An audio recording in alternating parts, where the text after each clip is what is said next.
Oi, gente, Wagner aqui. Essa é a primeira aula do nosso mini curso de Python básico para estudantes e professores de física. Esse é o primeiro vídeo da aula 1, que eu estou chamando de Explorando Python. Essa aula ela é composta por uma série de vídeos com informações, demonstrações, exibição e uma apresentação das funcionalidades básicas do Python, que a gente vai precisar de básico como pré-requisito para o restante do mini curso e o acompanhamento do estudo do grupo para os estudantes do curso de Física do SE Campo de Crateus. Vou projetar agora uma apresentação na tela. Bem, gente, Python para estudantes e professores de Física. No título tem Python 3 e existe uma razão para isso. Existem atualmente com suporte duas versões de Python, Python 2 e Python 3. As duas linguagens são ligeiramente diferentes, mas muito parecidas. Só que tudo que eu vou mostrar agora, algumas coisas funcionam para Python 2, mas pode ser que algumas funcionalidades não rodem na versão do Python 2. Vou mostrar para vocês, indicar onde encontrar e como baixar a versão 3 do Python e vamos seguir, né? Bem, a aula 1 desse primeiro módulo, que é Explorando Python, a gente vai ver algumas coisas muito básicas que eu estou dividindo em 4 etapas da aula. Né? Primeiro, o que vocês devem saber, para começar. Segundo, como instalar. Né? E, basicamente, o que instalar, para a gente poder seguir com as atividades. Terceiro, Diabo é Python. Né? Vou explicar brevemente para vocês o que significa a linguagem Python. Vou justificar também por que eu estou utilizando ela para dar esse mini curso e por que eu utilizo também como linguagem, pessoalmente falando, como linguagem de programação. E, por final, vou mostrar como utilizar, pelo menos as coisas bem básicas, só para vocês iniciarem a mexer, a brincar em Python. Bem, o que vocês devem saber para começar?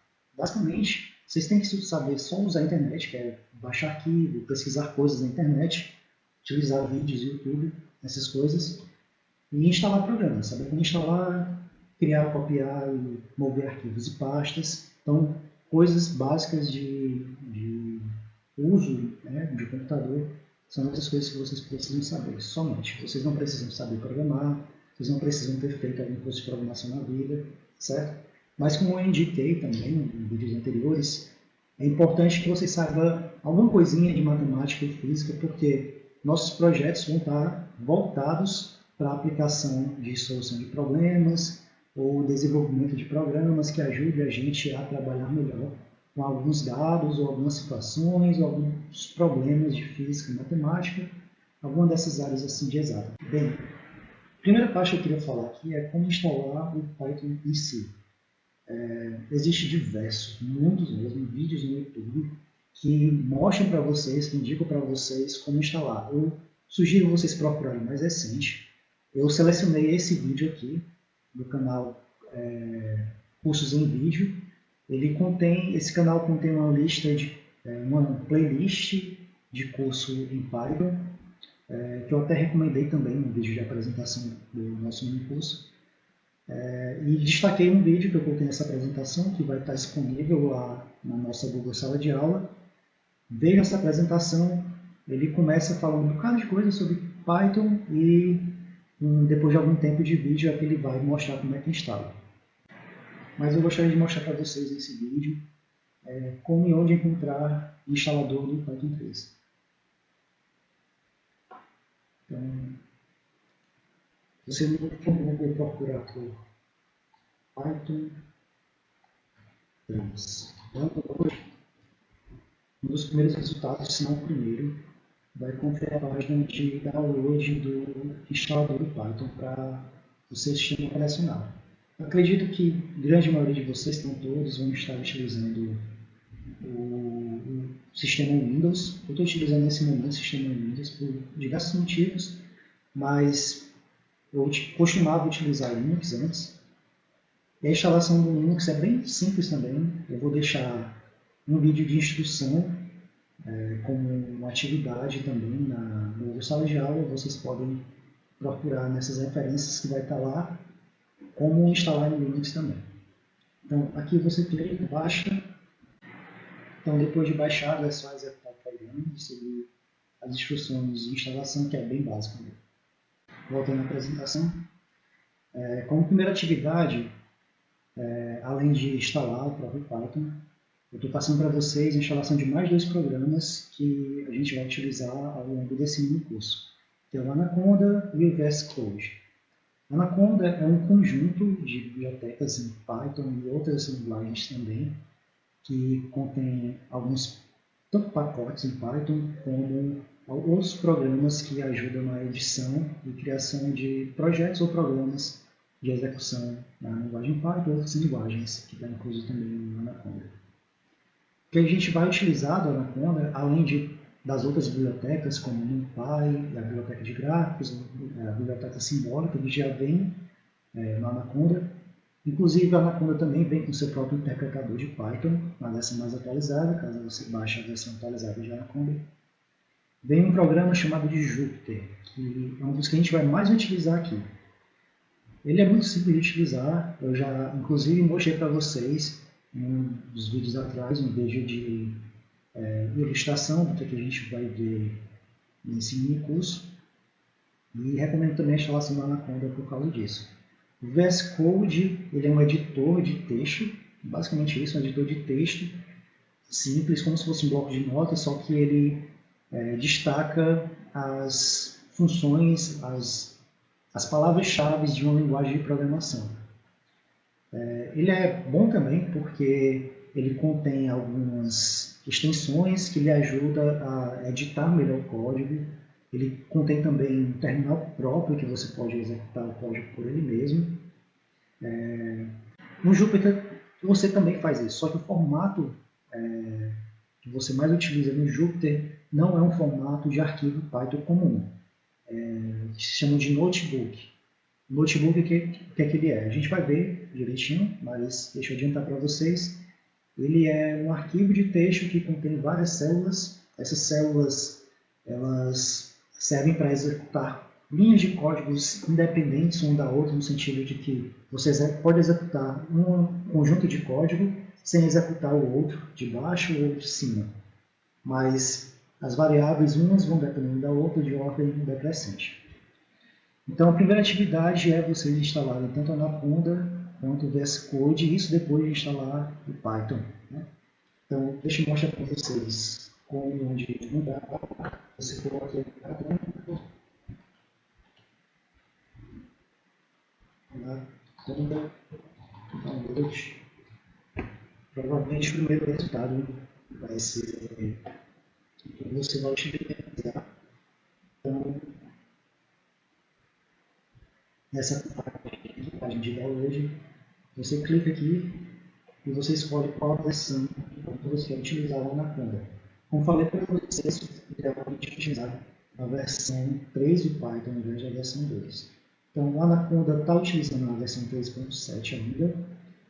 Eu não sei bem, mas não tenho certeza se a versão 3.8 do Python é uma versão estável.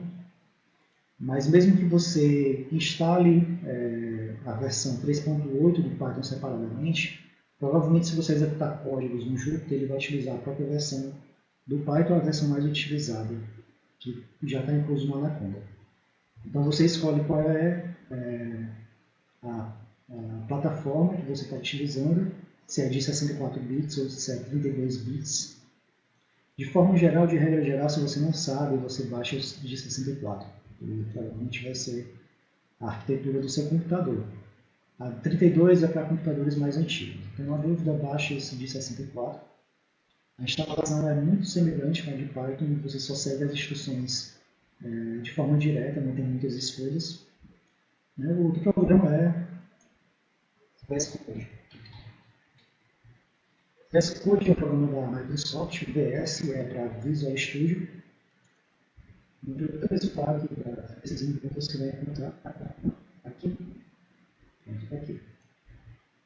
Você escolhe qual sistema operacional que você está utilizando. O padrão é o 64 bits do Windows. Então você baixa e instala também. E a instalação é bem direta também, muito simples.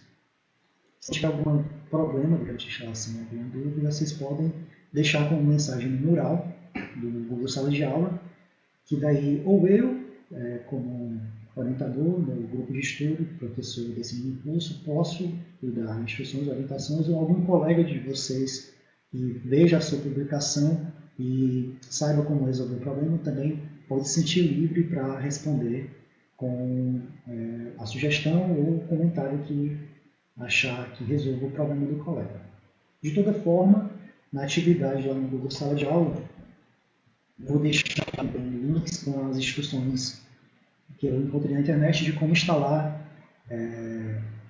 Python, Anaconda e VS Code em outros sistemas operacionais como Linux. Na verdade, do Mac eu não coloquei nenhuma referência, mas se alguém precisar de auxílio de como instalar no Mac, se alguém estiver utilizando o Mac, por acaso, vocês podem me mandar mensagem também ou deixar uma mensagem no mural.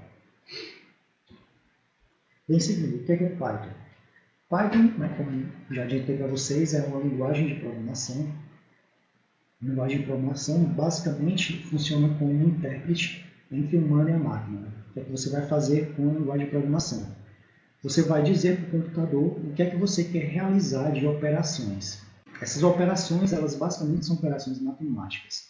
Claro que você pode fazer uma operação que não está tão relacionada com operações matemáticas, assim como ler arquivos, ou criar imagens, ou trabalhar com imagens. Mas no fundo, o que aquelas funções vão estar realizando, aquelas funções que você escreve, são operações matemáticas.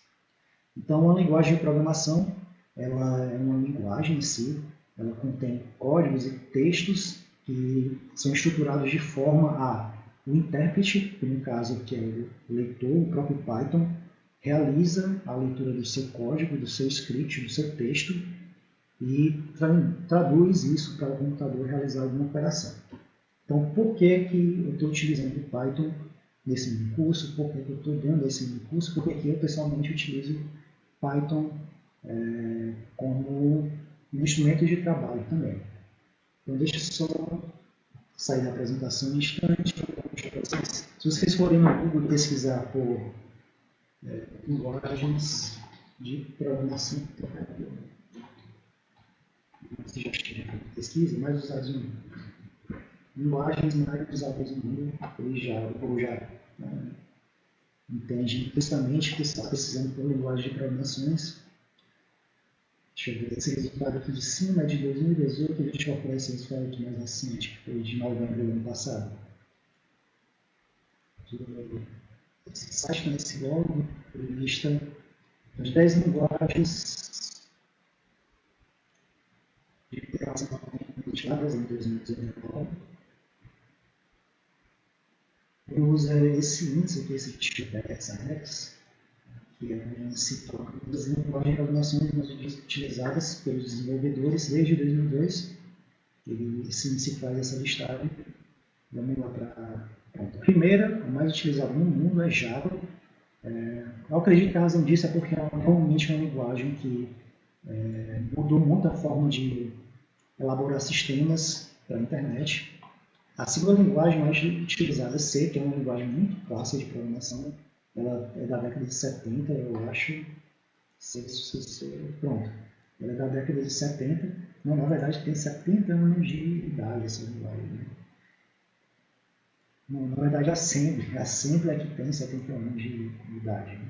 Então, C é uma linguagem que veio substituir a Assembly. C é uma linguagem que é chamada de baixo nível. Né? Não entenda mal, não tem palavrão em C.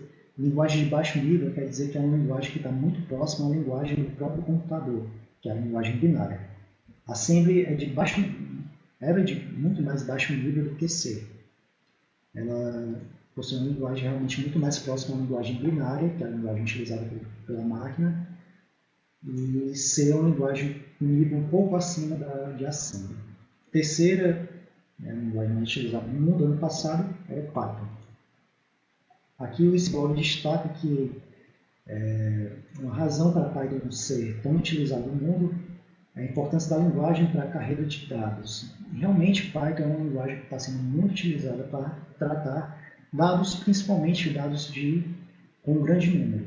A razão disso, uma das razões é por causa das suas bibliotecas, que podem também ser implementadas em outras linguagens mais baixas, como o próprio C ou C++, que deve estar nessa lista aqui. C++ é uma linguagem, a quarta linguagem mais utilizada no ano passado. Tem umas certas diferenças entre C e C++, mas elas são bem parecidas. Depois eu posso falar com vocês sobre isso, né? Vocês podem perguntar no mural, então perguntar nas lives que a gente vai ter. Então, deixa eu só nesse site aqui, TioBinds.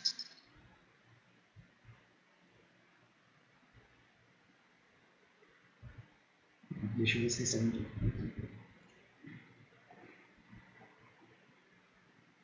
Nesse site, pronto, aqui. A linguagem mais utilizada em abril. Pronto, ele atualiza constantemente esses programas utilizados.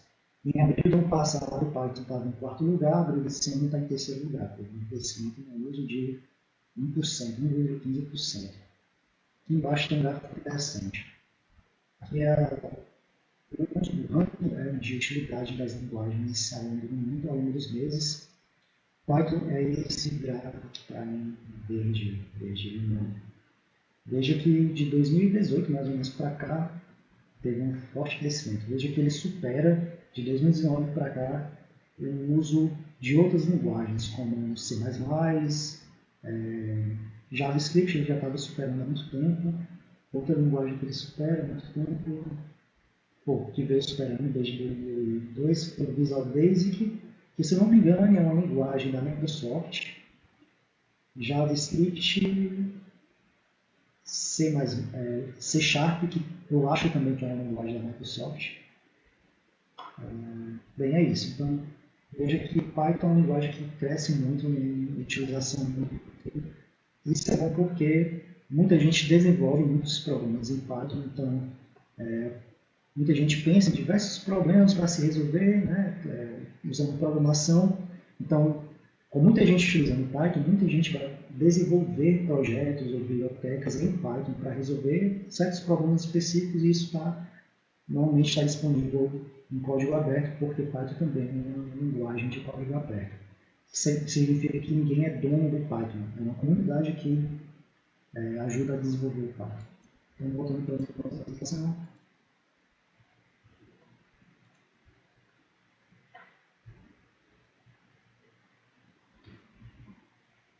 Então, eu destaco três importâncias, três razões para utilizar a linguagem Python, pessoalmente falando, porque eu utilizo Python. Uma das razões é a facilidade de você utilizar essa linguagem. Ela é muito direta, muito simples. A leitura dela é praticamente uma leitura de texto normal, uma leitura de texto mesmo. Ela é robusta, o que quer dizer com isso? Que ela abrange diversos aspectos que uma linguagem de programação precisa ter. Você pode pensar em diversos problemas para se resolver e você não vai precisar utilizar uma linguagem à parte, ou então um programa à parte para poder resolver o problema que você quer. Você pode desenvolver diversas coisas, você pode desenvolver sites, você pode desenvolver aplicativos utilizando somente Python. E a eficácia, você pode escrever poucas linhas de código para fazer muita coisa em Python. Ao contrário de C, por exemplo, que para você realizar procedimentos simples, como, por exemplo, ler um arquivo, processar seus dados e gravar esse processamento em outro arquivo separado. Isso pode levar diversas linhas de código, enquanto que no Python, para fazer a mesma coisa, você utiliza poucas linhas de código para isso. Bem, seguindo, queria pausar um pouco para destacar uma coisa que eu já falei no vídeo de apresentação, e isso não é um curso de Python. O que eu quero dizer com isso é que eu não sou programador, eu sou professor de física, eu sou um físico, então eu não tenho formação de programação. Então, o que é que eu estou fazendo falando de Python aqui para vocês, né?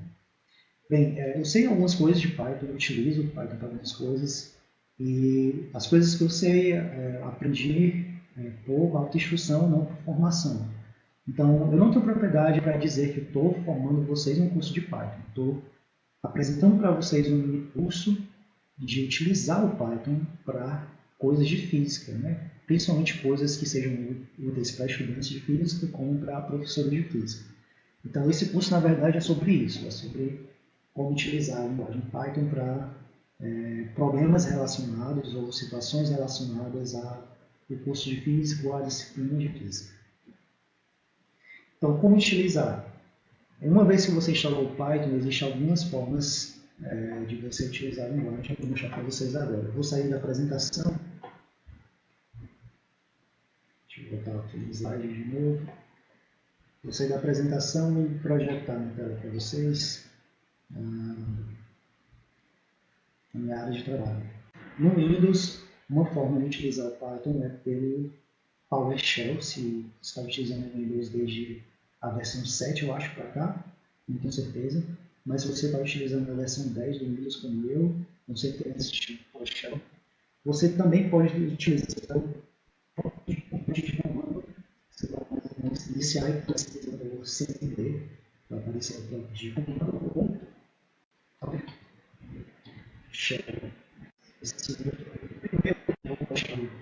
Próprio Anaconda, se você tiver instalado, você pode também utilizar pelo terminal da Anaconda ou pelo PowerShell do Windows, caso você não esteja utilizando pelo Anaconda. Uma coisa que eu esqueci de falar, a partir de agora a gente vai utilizar, vou demonstrar para vocês coisas básicas de Python. Então, se você não tiver instalado ainda, estiver vendo esse vídeo, minha recomendação é dar uma pausa no vídeo agora, espere um pouco, vai baixar Python, depois volta aqui para você tentar acompanhar comigo as coisas que eu estou fazendo. Mas se você não preferir, você pode deixar o Python, deixar o Anaconda, o VS Code, depois voltar para cá para a gente ver junto as funcionalidades, as coisas que a gente vai apresentar aqui no Python.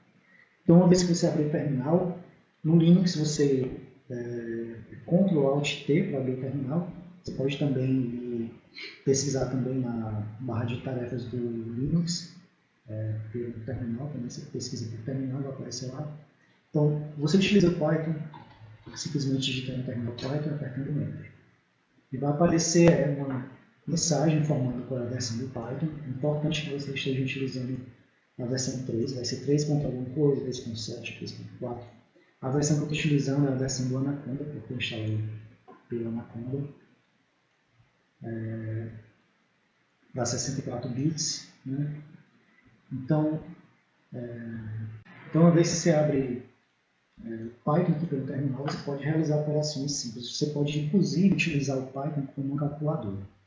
Você pode fazer operações básicas de, por exemplo, soma 3 mais 15.6 menos 405. Você pode fazer esse tipo de operação, mais e menos. Obviamente são símbolos para soma e subtração. Para multiplicação, você tem o símbolo asterisco, 3 vezes 15.6, também ele retorna o resultado. Para divisão, você tem a barra, 3 dividido por 8, 0.375. Aí eu queria destacar trazer para vocês uma informação importante. Na versão 2 do Python, no Python 2, essa divisão 3 por 8 vai retornar um inteiro. Nesse caso, retornaria 0. Por quê? Porque o resultado da divisão de 3 por 8, o número decimal, ele é 0,73, que é menor do que 1. Em Python, se você coloca na divisão no denominador, um número inteiro, ele vai entender que você está tentando fazer uma divisão de inteiros. Então, ele não vai retornar um número quebrado, ele vai retornar somente 0. Se você em Python 2 fizer 5 dividido por 2, o resultado vai ser 2, não 2,5. Mas no Python 3, o resultado acaba sendo um número real mesmo. No Python 2, você precisaria colocar 2.0 aqui embaixo, para você informar para o interpretador que a divisão que você está fazendo não é uma divisão de inteiro, mas uma divisão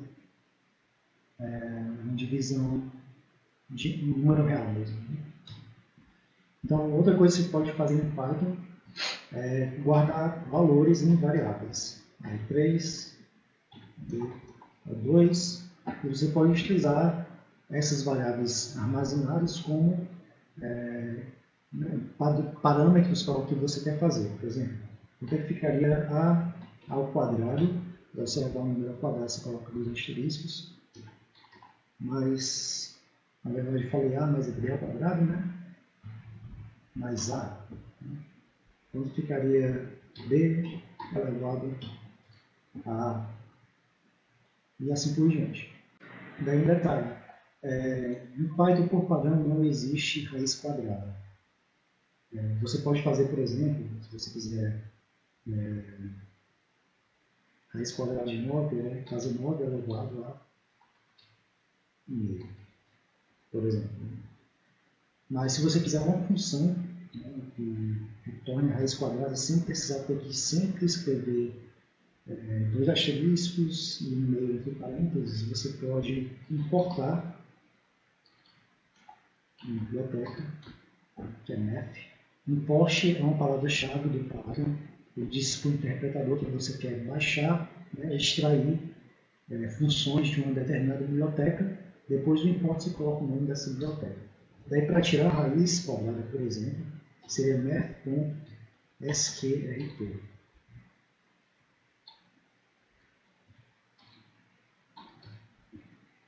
Existem outras funções também nessa biblioteca, como por exemplo cosseno,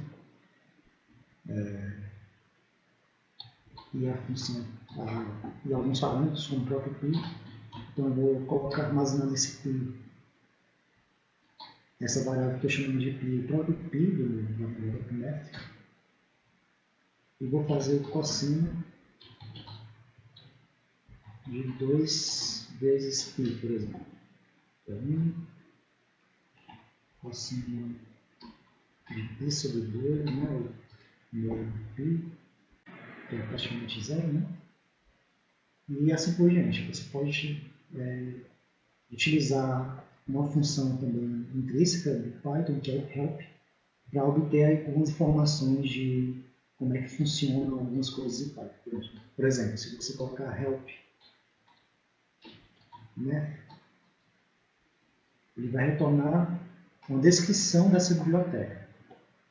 Ele diz que é um módulo built-in, que significa built-in é basicamente que o math está incluso na própria biblioteca Python. Isso é um módulo externo ao que é carregado quando você digita Python no terminal. Aqui tem uma breve descrição do módulo. Diz que o módulo fornece acesso a funções matemáticas definidas pelo padrão C, da linguagem C. As funções são arco cosseno, aqui diz como é que você chama, você coloca uma variável aqui, arco cosseno hiperbólico, e assim por diante. Você pode ir apertando espaço para ver mais informações de todas as funções que contém nesse arquivo de ajuda da biblioteca matemática. Você pode fazer um help math.cosseno, que é o erro por meio de indentação. Então, assim, clicou aqui no espaço aqui no final, depois eu explico direito para vocês o que é isso. Então, ele explica para vocês como é que você utiliza essa função, né, que ela retorna. E aqui ele explica que a função cosseno retorna o cosseno de um ângulo, né, o cosseno do seu argumento, e o argumento é o próprio x, né, só que é medido em radianos. Então, gente, assim como a gente pode utilizar a Python no terminal, de forma muito, muito básica. Vou deixar também como atividade, exercício, na verdade, para vocês, vocês realizarem operações matemáticas no terminal, como se Python fosse uma calculadora para você. Então, imagine, sei lá, pegue um exercício de vocês, o semestre passado, veja algumas contas e imagine como é que vocês fariam para resolver essa conta, né, resolver essa expressão utilizando o terminal do Python. Pode acontecer que vocês coloquem algumas coisas que dê alguns erros, que nem aconteceu comigo agora, né, nesse erro aqui de indentação. Se isso acontecer com vocês, vocês não conseguirem resolver, mais uma vez, utilizem um mural lá do Google Sala de Aula. Com isso, vocês vão poder obter ajuda de mim, então de algum colega de vocês que quiserem ajudar. Bem, é isso. O primeiro exercício é esse. Tentem fazer isso, utilizar o Python no terminal como calculadora e retornem para mim, caso vocês tenham alguma dúvida nessa utilização. Finalmente, para sair, você pode digitar exit, na verdade exit com um par de parênteses, ele sai, né, volta para o terminal normal. Outra forma de sair, como ele informou ali em cima, é apertar Ctrl Z. Existe mais uma forma, que é apertar Ctrl D. Certo? Então, essas três formas de sair do terminal do Python. A segunda forma de utilizar o terminal, só voltar aqui a apresentação.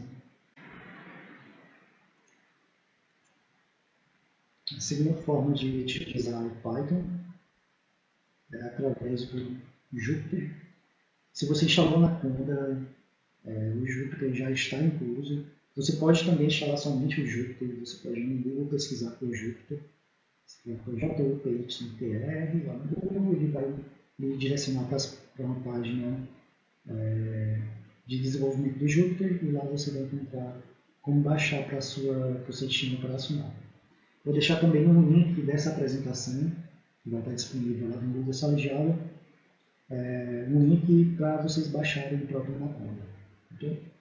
Então, vou sair de novo aqui da apresentação. A gente, ao longo do minutos, vai ter muito disso, certo?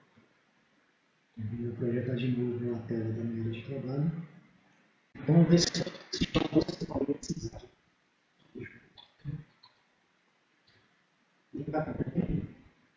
Um terminal, porque ele acaba executando vários procedimentos. Depois disso, você vai abrir a janela do navegador.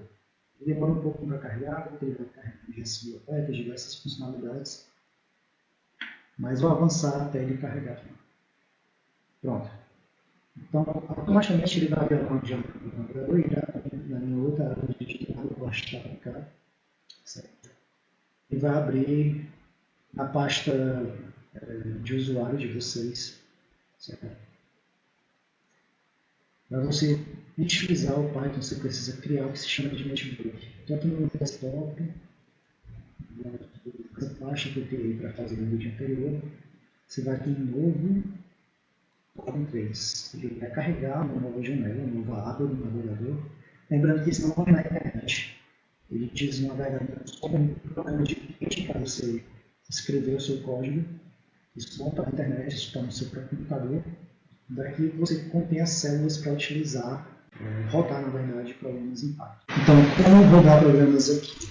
É o seguinte, aqui é uma célula, certo? Aqui é onde vai ser o texto, seu bloco de código em Python. Você pode escrever o seu código aqui. Vou colocar um exemplo aqui de um texto primeiro, programa. E executar essa linha de código. Como é que você executa? Uma forma de executar é apertar Ctrl Enter. Ele vai executar toda a instrução que está nessa célula. Você pode, aqui nem era no terminal, você pode colocar variáveis aqui. Daí tem diversas instruções que você pode realizar.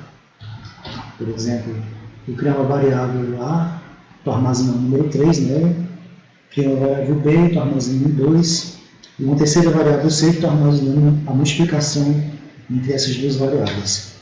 E vou mandar imprimir meu primeiro programa, colocar aqui do lado A vezes B é igual, coloca uma vírgula para imprimir outra coisa, como no caso vai ser C. Se eu aperto Ctrl Enter, ele vai executar toda a instrução que está nessa célula. Para você criar uma nova célula, do jeito que está aqui, veja que a célula aqui está azulzinha. Se você clica aqui, a célula fica verde, significa que ela está ativa, esperando para receber o seu código. Se você aperta ESC, ela fica azulzinha. Se você aperta D, o Jupyter cria uma nova célula aqui embaixo. Certo? Eu vou deixar no Google Sala de Aula um notebook que eu já gravei, né? Vou deixar ela salva, com algumas instruções de teclas de atalho, de como executar, como utilizar o Jupyter com mais detalhes. Então, por enquanto, a segunda atividade, o segundo exercício que eu passo para vocês é criar um notebook, né? Depois de ter instalado o Jupyter, criar um notebook e realizar operações também em células, né? Talvez as mesmas operações que você treinou lá no terminal de comando, tenta executar elas aqui. Então mexe um pouco, vê se dá algum erro. Por exemplo, se você comete alguma coisa errada, aqui também vai aparecer o erro. Aqui, nesse exemplo, aqui, por acaso, foi erro de, não por acaso, porque eu fiz de propósito, né? Foi erro de sintaxe. foi inesperadamente, né, foi inesperado na verdade, fim de arquivo. O F significa end of file, que é end, fim de arquivo, e ele indica aqui mais ou menos onde é que se encontra o problema que ele identificou no final, no caso foi no final dessa expressão aqui, né, faltando um parêntese para estar correta essa expressão. Então, veja esse notebook lá, ainda essa semana, talvez hoje mesmo à tarde, então amanhã de manhã, eu vou marcar uma live com vocês para aquele se tiver tirar um problema de instalação, um problema de execução, quer tirar alguma dúvida, quer que eu faça algum procedimento que você teve algum problema ou tem curiosidade, vocês entram lá nesse live no YouTube que eu vou deixar registrado ainda essa semana para a gente trocar essas informações, certo? De todo modo, se você tiver algum problema, alguma dúvida, deixa uma mensagem lá no mural que eu ou seus colegas interessados podem tirar essa dúvida por você, tá bom? Então a gente vai ficar por aqui nessa primeira aula. Na próxima aula a gente vai falar sobre os tipos de variáveis e operações básicas em Python. Aguardo vocês lá, aguardo vocês também na live que eu vou realizar antes dessa próxima aula. Viu? Valeu pessoal, tudo de bom.